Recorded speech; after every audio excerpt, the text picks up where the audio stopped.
บ่เดี๋ยวนี้ให้หลานไผ่เฮ็ดกินบ่สบายดีสบายดีเด้อหลานไผ่ปะวอนโดยเฮ็ดกินบ่โดยตำกระปูอ่ะเด้อน้องกระเบยกินยังกันน่ะน้องเอาเบยสิลาบงัวจุน้องเอาเบยกินมื้อนี้ กินลาบงัวได้มื้อนี่ใช่นี่กินลาบงัวมาลาบอยู่คอยบ่กินได้กับแก้วกับปูน้ำจับมีลาบงัวเด้ถ้าบ่มีลาบงัวก็สิกินอยู่หรือว่าจะกินฝีมือน้องเอาเบยบ่เจ้าเฮ็ดเป็นบ่เฮ็ดบ่เป็นเป็นกันแย่หรอกคือเห็นปลาออดปลาเอ็ดอยู่กินในช่วงเฮ็ดเป็นแท้เฮ็ดบ่เป็นบ่ปลาออด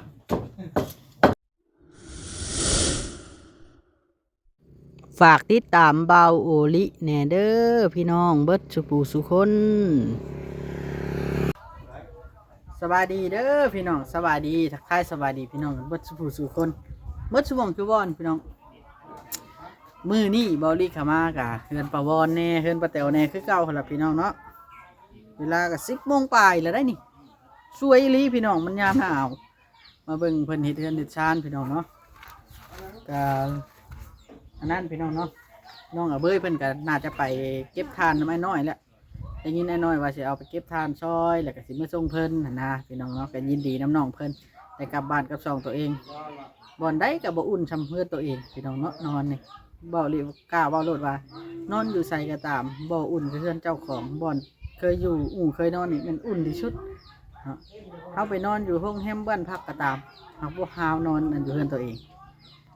ยินดีน้ำน้องเพิ่นที่ได้กลับบ้านเป็นของตัวเองเนาะนี่จะว่าเฮ็ดสร้างในใดมันสิดีก็เฮ็ดเอาเพื่อนตัวเองโอเคพี่น้องมื้อนี้เฮามาอันเบิ่งน้ำกันเนาะเบิ่งเรือนชาญลานแปดของป้าแต๋วนี่ล่ะเบิ่งอัปเดตเพิ่นเฮ็ดไปฮอดไซส์แล้วเนาะโอเคพี่น้องไปเรือนป้าแต๋วนี่มีกำแพงพี่น้องเนาะลูกเราหาเงินเฮ็ดเด้ที่รถไปซื้อนมหรือว่าเมื่อกี้เจ้าเห็นรถเป็นชวนนี่บ่ว่าดอกที่ป้อนกันลงจังชัดชวนกันลงไปชั้นด้วยบ่บ้านข่อยขะลำได้บ้านข่อยอายุทางนี้บ่ขะลำเนาะนี่เด้พี่น้องเฮือนลำมันกว้างเนาะวันนี้เลยที่เขาเต้นนะบัดนี้น้องตั้งครบแหละนี่คือมันก็สูงอยู่กันบางบอนอันนี้พี่น้องแบบนี้สูงเทพื้นเทหยังกะโอ้สิเบิดลายเยอะเทพื้นก็ได้ไว้ดีเนาะถูกไหมบัดนี้ลายแล้วเลยบัดนี้ตัวนั้นสิมุ้งตัวทางไหนพี่บอกเรืออะไรตัวน่ะจักแผ่นน่ะเรือสองเดี๋ยวช่องแพร่แม่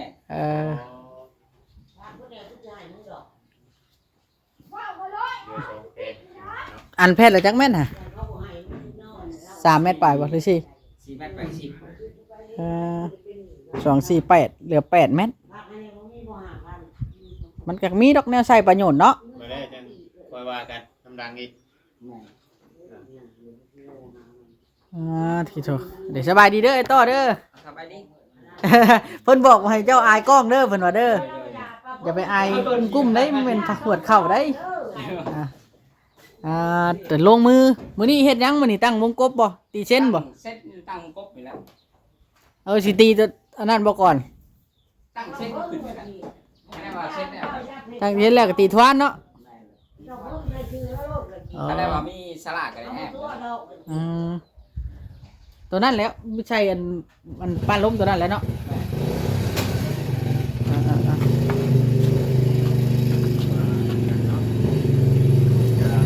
รวมละ80ด้วย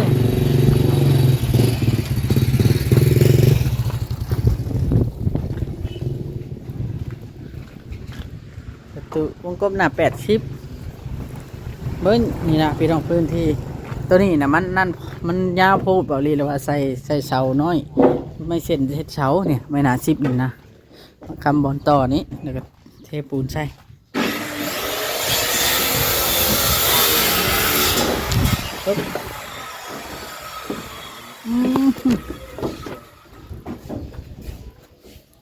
โอ้ขักยุตั้ง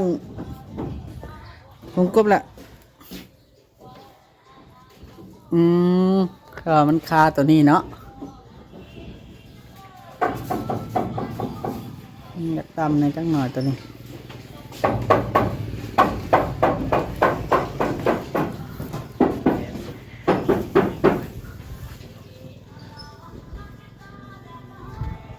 แล้วก็มีสิ เอาสบายดีเอ้ยรอเด้อสบายดีสบายดีใส่เส้นมันนี่เนาะ ใส่เส้น อืม เช็คก่อน นั่งใครบางตุ๊กตุ๊กยาดี ตอบได้อยู่ว่า เจ้าได้สิเป็นยัง อย่าว่ามันดังมันยัง ตอกรถตอกรถ ยังเปียก เพิ่นอยากเบิ่งเฮ็ดเวียกอะเนาะ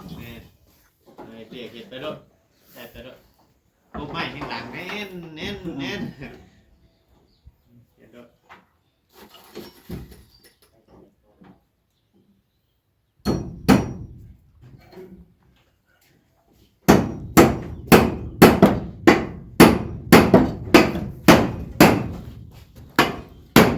รวดเร็วนี้มุงแล้วแหละ แล้วทำมาแล้ว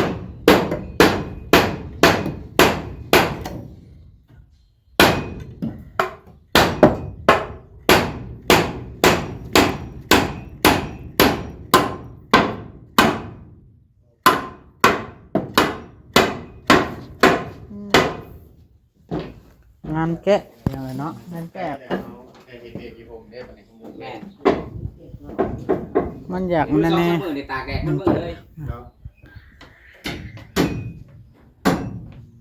งานแกะมันก็อย่างยากแน่เลยงานแกะเนาะ นั่นแก ตั้งดิ่งเบิ่งแล้วบ่นี่น้ำเที่ยงเบิ่งแล้วบ่ ดิ้งกับ อืม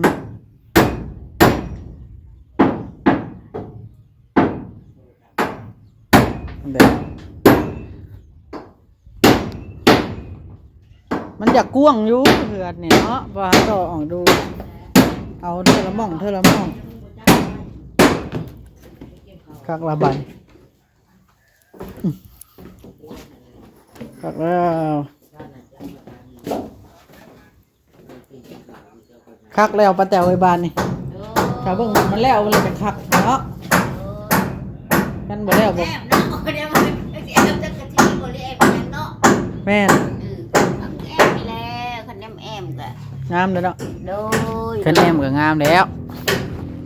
แล้วเห็ดพึ่งทางให้ทำชูเพิ่น ซิ่งขนาดเนาะครับรถคนเดียวนี่ครับซิ่งขนาด ซึ่งแต่งอะไร อ่า ซิ่ง เอาแบบเส้นอยู่พี่กับคักคือกันมันจังพอดีเนาะอย่างเที่ยงเนาะ จะเที่ยงอ่ะ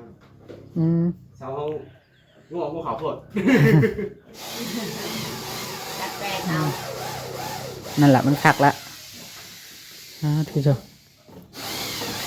เอาบาทนี่ดีใจน้ำดีใจน้ำเบิ้งมึงทางดังนี่ละพี่น้องเนาะมันยื่นออกมาแห้งเลยต้องได้ค้ำไว้ต้องได้ใช้เสา3 ต้นเสาหนา10เนี่ยอ๋อ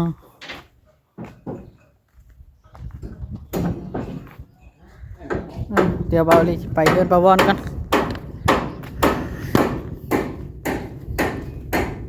เหลือสังสีสังแผ่นพี่น้องเอ้าบ่จ่อยจะเห็นยังน่ะ ไปก็รอ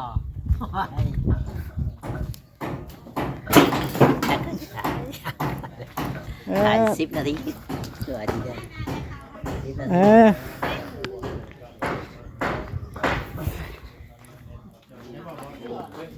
ี อโอ้ โอ้ยมันจะอันลานเพิ่น นั่นบ่ เป็นนั่นลาว่า เห็นประตูลิงนะบ่ โดย บ้านเราเอ้ยในบ้านไหนเนาะ แม่นเราบ่ตัดไม้ไผ่มาเฮ็ดเป็นเลขเนาะมันจะบ่นะ อันนี้นักกว่า ฮะ เป็ เป็น น ไง ไงอัดตัวข้าว นั่นดิ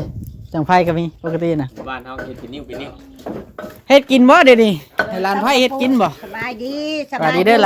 ลานไผ่ปะวอน โดย เฮ็ดกินบ่ โดยตำกระปู ไป อ่ะ เด้อน้องกระเบยกินยังกันน่ะ น้องเอาเบยสิลาบงัวจุน้องเอาเบยกินมื้อนี้ กินลา เฮ้ บ ย งัวได้มื้อนี่ ใช่ นี่นี่กินลาบงัวมาลาบอยู่ ไปร้าน คอยบ่กินได้กับแก้วกับปูน้ำจับ เออ มีลาบงัวเด้ถ้าบ่มีลาบงัวก็สิกินอยู่ หรือว่าจะกินฝีมือน้องเอาเบยบ่ เจ้าเฮ็ดเป็นบ่เฮ็ดบ่เป็น มา อืม เป็นกัน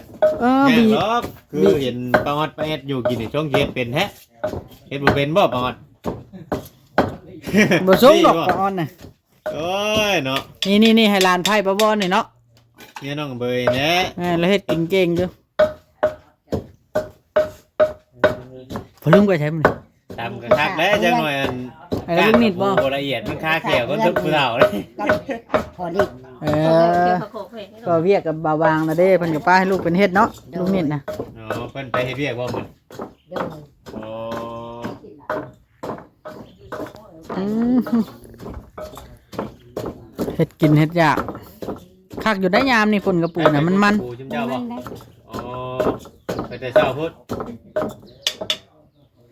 ห้องหน้าไอ้เทิดน่ะน่าจะมีหลายเนาะ ห้องนี้บ่ ห้องหน้าไอ้เทิด นี่นานี่ลงไปนี่ ลงนี่บ่ ลงไปนี่ก็ มีตรงหน้าบ่ลงไป มี นี่อ๋อ หาเด็กโอ้ยเบิ่งเขาหน่อยอวยใหม่คนเด้อหาเด็กมันจะแวะน้อยเดียวหาเด็กมันเป็นๆฮะแจ้งๆออกวิทย์หัวนี่ก็แม่นรถกลางนา พี่น้องเนาะนี่ล่ะสิเฮ็ดกันอันนั้นป้าอ้อป้าบอนเจ้าอย่าฟ้าวันขึ้นจะคันห้องคันหยังเด้อเพิ่นว่านะ โดย บ่ฟ้าวันนั้นนอนอยู่เทิงเฮือนก่อนเฮ็ดเฮือนให้งามล่ะฉันเพิ่นก็เฮ็ดให้แต่กระล่างแล้วก่อน มื้อเช้านี่ก็ย่าง ลองเบิ่งบ่ ลอง แม่นคือเฮาเว้าแหละ ย่าง ย่าง มันไม้ ย่างได้บ่มัน มันไม้นี่ ย่างก็บ่ได้หลายเฮิง อ๋อ บ่ได้มีไม้แล้วว่าเวลาคน นี่ตัดไม้มามัดนี่เนาะตัวเวียง เฮ็ดคือทานหมอตะกี้หั่นน่ะเนาะ แม่น ทานหมอตะกี้ทำบิดเราก็ย่างไม่ได้ไล่ได้ แม่น ตัด แล้ว ไม้ผู้บ้านแล้วก็เพื่อไปน้ำไม้ผู้บ้านนิ่งเฮ็ดเป็นเพีย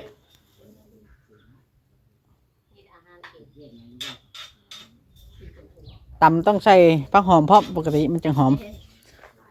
ใช่แล้วบ่ผักหอม แต่ว่าอยู่บ้านเพิ่งก็จะว่าหาแต่กระปูนี่จักสู่น้องกับเบยกินนี่ ญี่ปุ่นน่ะบ่ได้กินแต่ตัวนี้ บ่ เลย เออ เขาขู่อยู่ในเหือนเขาขู่พาย อืมอยู่บ้านเจ้าไหน แม่น เออ ลงเชือดบ่ เพิ่นเฮ็ดต้องเชือดบ่ เขาขู่ถ้าอยู่กูหูไหมเขาซื้อมาขายแล้วเขาขู่ให้แล้วกินกูมื้ออยู่พุ่นน่ะ อืม ครับคือว่าขายครับเป็น เขาขู่ขายอยู่หัวนี่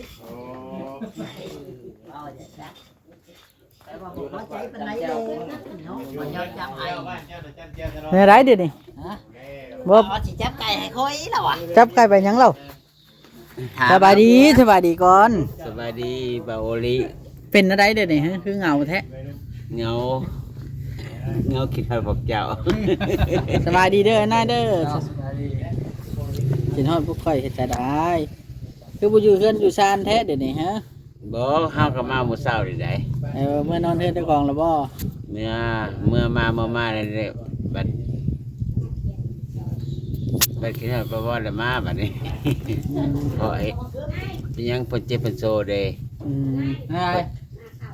แล้วก็บ่ ไปทางไหน บ่อยากเฮ็ดเจ็ดดำใส่เพิ่น อยากจะเจ็ดจะด แม่นดำโพดซอยอยากเจ็ดดำเลยเดี๋ยวนี้แต่ว่าคือให้เฮานี่ หัดไว้จังหน่อยมีลูกน้อยนะ คือเพิ่นว่าอะไรเจเจรีว่าอีหยังก็ให้อภัยซึ่งกันและกันก็คือจบ แม่นแล้ว นั่นนั่นคืออยากเอามีได้ดู คนเฮามีผิดมีพลาดแหละ โอ้ยก็คือจะว่าเนาะเจ้าก็โหแหละเนาะโอเล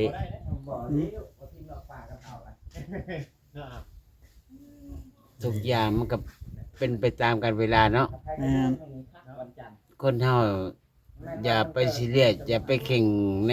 อดีต อย่าไปเข่งในอนาคตเฮาปล่อยวางคือ